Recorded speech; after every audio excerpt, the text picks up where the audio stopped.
रामकृष्ण हरी. हरिवंश पुराण हरिनाम संकीर्तन, हरिविन सौजन्य नेणे काही. तया नरा लाधले वैकुंठ जोडले, सकळही घडले तीर्थाटना.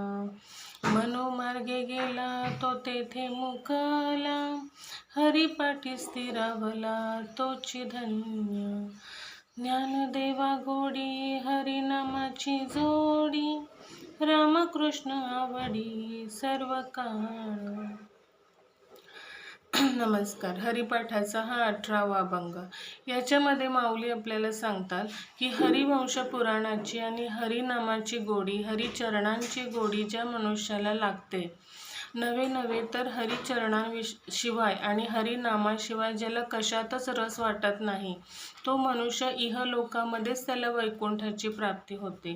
म्हणजे सगळं सुख समाधान आहे जे ते फक्त हरीच्या चरणातच आहे, असं माऊली आपल्याला सांगतात. तसेच ज्याला हरिचरणांवर गोडी आहे, हरिनामामध्ये रस आहे, त्याला सर्व तीर्थाटन केल्याचे फळ लाभते.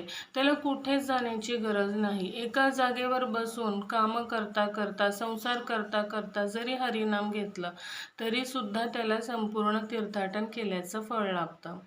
तसेच जो मनोमार्गाच्या विषयामध्ये गुंतला, मनाच्या विषयांमध्ये किंवा इतर सांसारिक विषयांमध्ये जो अडकला, मग त्याला हरिनामामध्ये रस लागत नाही. तर हे सगळे म्हणजे क्रोध, काम, मोह, मत्सर, विषय, हे सर्व हे 8 रान आहे. ह्या 8 रानामध्ये जो हरवला, गुंतला, त्याला हरिनामामध्ये कधीच रस मिळत नाही आणि त्याच्यामुळे त्याला स्वसुखाची प्राप्ती होत नाही. तो त्याच्यामध्येच हरवून जातो. ज्ञानेश्वर महाराज सांगतात की हरिनामाची गोडी चित्तात जडून गेल्यामुळे चित्त शुद्ध होतं, आपलं मन शुद्ध होतं आणि शुद्ध झालेल्या मनामध्ये कधीच वाईट विकार येत नाहीत आणि वाईट विकार जर आले नाही तर आपल्याला कधीच दुःख मिळत नाही, परमसुखाची प्राप्ती होते.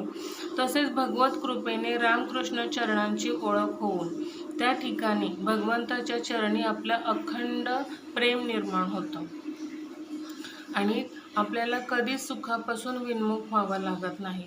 म्हणून हरिचरणांपाशी राहा, हरिपाठ करा, असं माऊली सांगतात. नमस्कार.